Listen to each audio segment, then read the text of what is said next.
The night the Clifftop mansion echoed with accusations felt like the end of the world long before a fuse was ever lit. Luna, her cheeks streaked with tears and salt-stiff sea mist, spun on Steffi beneath the recessed lights of the Forrester Beach house, a place that had once promised only surf-soaked holidays and innocent squeals from Hayes. Words turned to knives. Luna heard herself called reckless, heard the threat in Steffi's voice that the door was closed forever, and something inside her snapped. Later the tabloids would guess at jealousy, unrequited love, festering trauma. None of them would capture the exact instant her gaze slid from Steffi's face to the framed photo of Finn laughing with his son. That was the spark. She stormed into the Malibu darkness, heart drumming with betrayal, and before shock could thaw into regret, she was outside the nursery window, unhooking latches with nervous fingers, lifting a drowsy Hayes into her arms, swearing she would show them all what it felt like to lose everything in a single breath. Hours passed in a haze of asphalt and headlights until the sedan coughed up the last of its fuel on a deserted canyon road, forcing Luna to drag Hayes through chaparral toward an abandoned ranch house no one had visited since the wildfires. Inside, blackened beams crisscrossed moonlit rooms, and the scent of old smoke clung to every nail.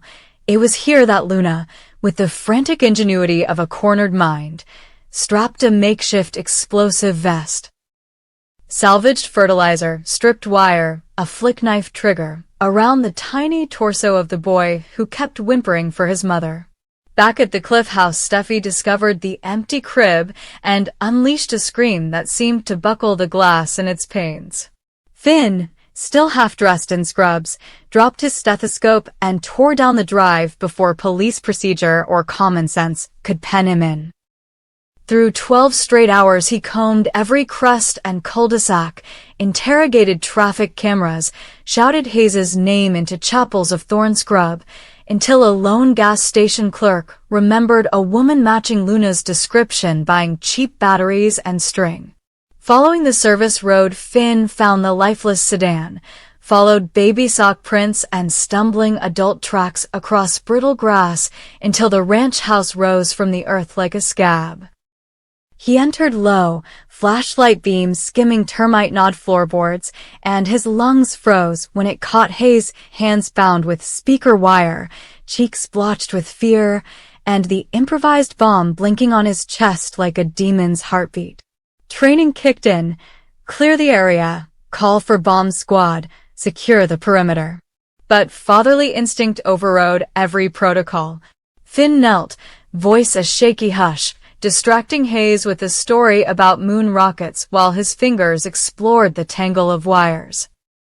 Positive lead, ground, timer, switch, the rudimentary insanity of it almost made disarming possible, if not for sweaty palms and the gunmetal ticking in his own arteries. He had nearly freed the last clasp when the threshold groaned. Luna was back, silhouette haloed by dawn's first gray cut. Her hair was tangled, eyes bloodshot, lips cracked from muttering to phantoms, and in her hand glinted the detonator blade. Finn rose, positioning himself between Hayes and Luna, pleading. Not as adversary, but as physician, as the only person left who remembered Luna before grief devoured her. He spoke of second chances, of therapy, of a life not judged by this one terrible night, each sentence weighed against the widening flare of mania in her stare. She insisted the bomb was proof of love, proof that pain could make them listen. Finn realized words alone would never bridge the chasm.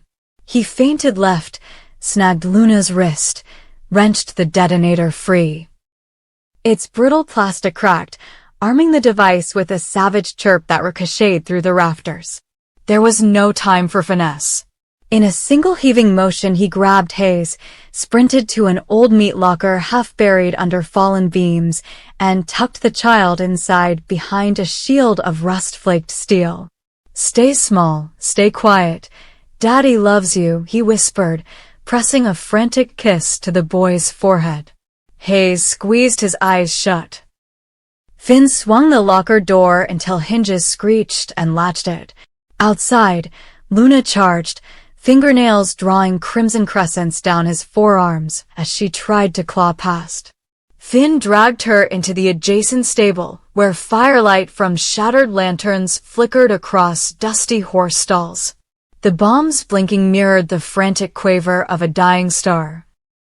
He wrestled the vest from Hayes' size 2 shoulders, but the micro-switch beneath the Velcro caught, and with a beep as delicate as a baby's hiccup the timer screamed to life, racing down from 30. Luna's eyes widened not with fear but delirious euphoria. She lunged, wanting to reclaim the device, to fulfill the doom she had orchestrated. 29, 28.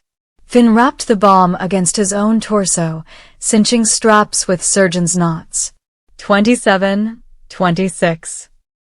He trapped Luna in a headlock, dragging her toward the crumbling paddock wall that opened onto a ravine. 25, 24. He begged her, last time, to step back, to let him end this alone, but she bucked and cursed, nails ripping skin. He understood then that Luna had already died somewhere inside that argument in the Cliff House. Her body just hadn't caught up. 23, 22. A final image flashed.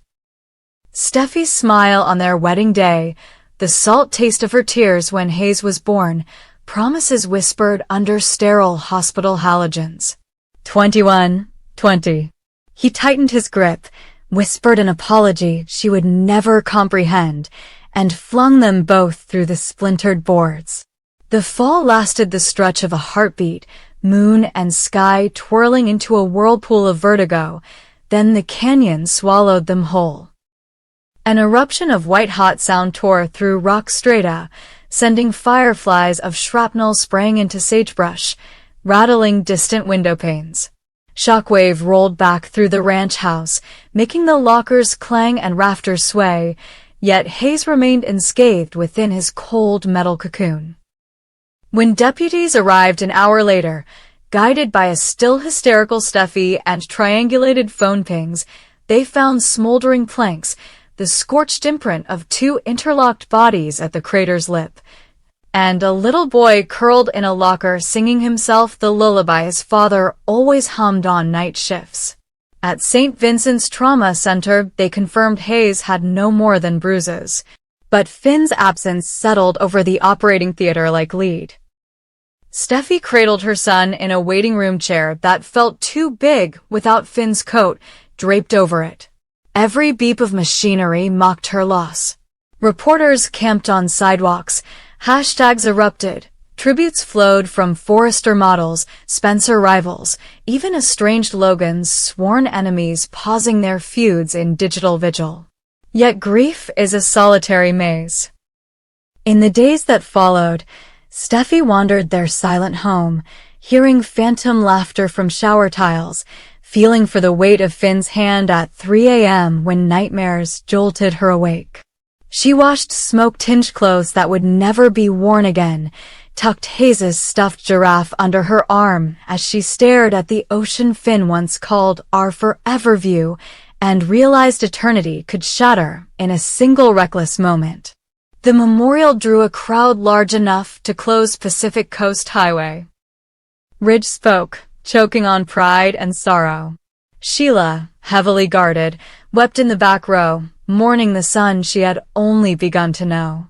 Liam and Hope arrived holding hands, their own dramas dwarfed by the scale of sacrifice. Under a linen canopy, Finn's surfboard leaned against an altar of sea glass and eucalyptus leaves. Beside it sat a framed candid of Luna before madness, so the congregation might remember she too had been someone's daughter, friend, lover, long before obsession eclipsed her name. As the sun dipped scarlet behind the breakers, Steffi stepped forward, Hayes perched on her hip, a widow's veil brushing her collarbone. She spoke not of vengeance, but of the fragile hinge on which every life swings, of the doctor who taught her love is triage. Treat the wound in front of you, trust tomorrow to scar over. She promised to raise Hayes fearless, to remind him daily that his father's final heartbeat was a shield wrapped around him, that courage could be measured not in years lived, but in seconds seized. The crowd released white orchids into the surf, petals scattered like tiny sails, each carrying a prayer to wherever souls go when heroism burns beyond flesh. That night Steffi returned to the Cliff House, lights off, curtains open to the moon. She knelt by Hayes's bed, traced the faint bruise where vest straps had pressed his ribs, and felt a surge of resolve more potent than any revenge. She understood the story would live on, tabloids spinning motives, rival families weaponizing tragedy, years of legal battles over Luna's estate, and the negligence of a broken mental health system. But the core would remain untouched. A father leapt into fire to save his child, and in doing so saved the fractured Forrester lineage from yet another endless cycle of retribution. In the hush before dawn, as waves knitted silver seams across the sand, Steffi pressed her lips to Hayes's forehead and whispered the lullaby Finn never finished. Somewhere beyond the horizon, she imagined his laugh carried on saline wind, urging her forward, reminding her that even in the ashes of catastrophe, love, raw, reckless, incandescent, was still bold, still beautiful, and still the one force no bomb could ever silence. Taylor Hayes has officially slammed into rock bottom, and the splintered wreck of her pride is visible from every corner of Los Angeles, no telescope required. Because her latest stunt at the Forrester estate was the kind of cringe that burns itself onto retinas and leaves after images of second-hand embarrassment for hours. Picture it. She marches through those ornate iron doors dressed for victory, convinced she can twist Eric Forrester's arm until he salutes her make-believe future with Ridge.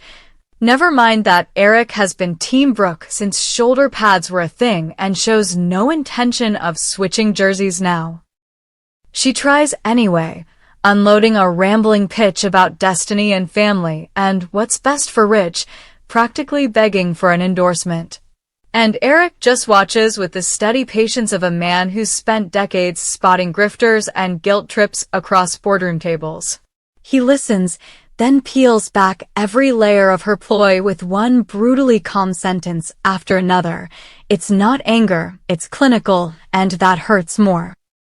He reminds her Ridge is parked in her driveway only because he's too stubborn to own up to the worst romantic fumble of his adult life, and he refuses to rubber stamp a facade that even the props department won't claim. Taylor hears the words, every syllable spelling out that Ridge's heart still beats Brooke Logan's name, that Ridge is essentially squatting in a house built on self-denial, but instead of cutting her losses, she doubles down. The desperation practically sweats through her designer blouse. You can almost see the thought bubbles, stall for time, flip Eric, gaslight the entire family, anything to keep the clock from hitting zero on her consolation prize romance. She pivots to emotional blackmail, dredging up memories of old wounds, shoving at Eric's legendary loyalty to his son, hinting that siding with Brooke would hurt Ridge's fragile ego more than it already is. Eric doesn't blink. The man has raised narcissists, addicts, wannabe tyrants, and Fashion Week pyromaniacs. Taylor's tactics are amateur hour. He tells her flat out that Brooke and Ridge are inevitable, the sun and moon of the Forrester universe, and no amount of scheming will reverse gravity. You watch Taylor's smile calcify, the edges twitching as reality drills in, but she keeps talking because silence would mean admitting defeat. She tries a softer angle, claims Ridge is finally happy, insists Brooke is yesterday's news, paints herself as the healthy, stable partner Ridge needs. Never mind the fact she's been riding a roller coaster of insecurity since the day she slithered back into the picture. Eric fires back that love built on guilt is terminal, that Ridge isn't choosing her, he's punishing himself, and letting that farce continue helps no one. The lecture lands like a gut punch, but Taylor masks the bruise with forced gratitude. thanks him for his perspective, and slinks out before her mascara slides south. Back in the car, she's shaking, not from cold but from the tectonic shift beneath her 5-year fantasy.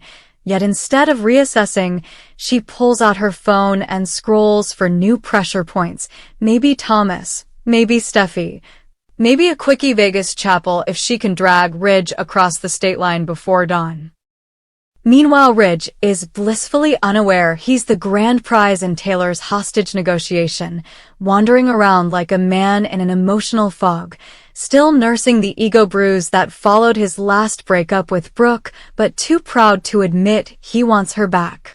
You can read it in his weak half-smiles every time Taylor loops her arm through his. Obligation, not passion. His eyes glaze over the second she starts blueprinting a future and snap into sharp focus only when Brooke's name drops into conversation, proof his heart is lodged 20 miles west in the Logan living room. Brooke, for her part, isn't weeping in corners anymore. She's on Catalina Island sipping champagne beside Nick Marone, whose sudden re-entry into town feels like a strategic strike by fate. Nick is charming like it's a superpower. Rough voice jokes, straight-up honesty, the kind of energy that makes a woman remember she's desirable without needing to audition. Brooke glows, lighter than she's looked in years, and Nick's every glance screams first choice, not fallback. He steers her onto a yacht under starlight, tells her Ridge's carousel doesn't deserve her, and the message sticks. She laughs like a teenager discovering new music, and you can practically hear Ridge's emotional real estate depreciate in real time, even though he's not there. That contrast is the dagger. Brooke bathed in genuine affection, while Taylor wrestles for counterfeit security. Eric observes this contrast, nods to himself, and decides he will not enable his son's cowardice or Taylor's machinations. He plants himself firmly in Camp Brooke and, true to patriarch form, makes sure that stance is recorded in stone for anyone tempted to rewrite history. Taylor, cornered, escalates. She schedules secret lunches with key Forrester employees, floats rumors that Brooke can't be trusted, digs up dusty scandals to poison the well. She contemplates a destination wedding so abrupt Ridge won't have time to get cold feet, even toys with bribing a tabloid to run a bogus engagement headline, hoping public pressure will lock him in. Every new play plasters another crack across her facade. Fans at home flinch whenever she appears on screen, because each scene is an endurance test in pity. Here's a brilliant psychiatrist reduced to clawing at breadcrumbs of affection, seemingly blind to the neon sign flashing temporary above Ridge's head. Even her own children share worried side glances. Thomas mutters that mom's acting extra. Steffi sighs that this isn't healthy, but Taylor waves them off, claiming love is worth a fight. Except it's not a fight, it's a siege, and the fortress she's battering belongs to somebody else. Ridge tolerates it the way a man tolerates tight shoes. Awkwardly, quietly resentful, telling himself discomfort is temporary. But each manipulative whisper chisels patience, and you sense a snap coming. Across town, Brooke shares a sunset clink of glasses with Nick, the two of them plotting charity regattas and Asian fusion dinners, and everything that doesn't involve chasing reluctantly attached men. She hasn't felt the scene in years. Ridge learns about these dates through the grapevine. The chauffeur mentions seeing Brooke in a cocktail dress. Donna laughs about Nick's corny sea shanties. Hope gushes that her mom looks radiant, and jealousy flares like kerosene in Ridge's chest. He tries to ignore it, but jealousy teamed with guilt makes a toxic cocktail. Soon he's snapping at Taylor, picking fights over inconsequential things, secretly picturing Brooke's smile when she's with a man who actually chooses her. Taylor senses the shift, panics, presses harder, a feedback loop of desperation that pushes Ridge nearer the door with every pleading syllable. Ridge feels the vice tighten and does what cornered men do. He deflects, smothers guilt beneath busy work, claims he needs space to figure things out, which is adult code for "I have no idea why I'm still here." Taylor counters by showing up unannounced with his favorite takeout, dangling inside jokes from their college days, reminding him how peaceful life can be away from Brooke's chaos, ignoring that the turbulence right now is entirely hers. Ridge indulges the nostalgia, but his eyes flick to the phone whenever it buzzes, hoping it's Brooke. When he finally faces Brooke at Il Giardino one late afternoon, intent on straightening the triangle, he sees her laughing at something Nick whispered, sees her content, and the rest of the restaurant dissolves. He realizes in brutal clarity that she never needed his rescue, she needed his respect, and he didn't give it. That epiphany rewinds every conversation he's had with Taylor over the past weeks, showing them in a cruel new light. Her pleading, her guilt-tripping, his own cowardly agreement. He walks back to the Cliff House with sand-weighted steps, rage aimed mostly at himself. The fallout ripples instantly. Eric phones Brooke, casual, asking how she's doing, hanging up with a satisfied smile because he hears Ridge's car in the driveway and trusts the universe to do the rest. Brooke opens the door minutes later to find Ridge half breathless, half terrified, words tripping over each other. He tries an apology, but she's not handing out easy pardons. She thanks him for his honesty yet reminds him she's no longer waiting in line. Nick has shown her life without second-guessing. Ridge internalizes the blow, promises he'll fight for her, leaves it there. Days pass in viewer time. Tabloids burst with headlines about Taylor's meltdown, Brooke's yacht dates, Ridge's public regret. Taylor's fans splinter. Some blame Brooke for dangling herself, others beg Taylor to rediscover self-respect. The show itself thrives on the turmoil, but behind the script you see a character study in desperation. Taylor threw every scheme at the wall and none stuck because they were never crafted from love, only fear of losing.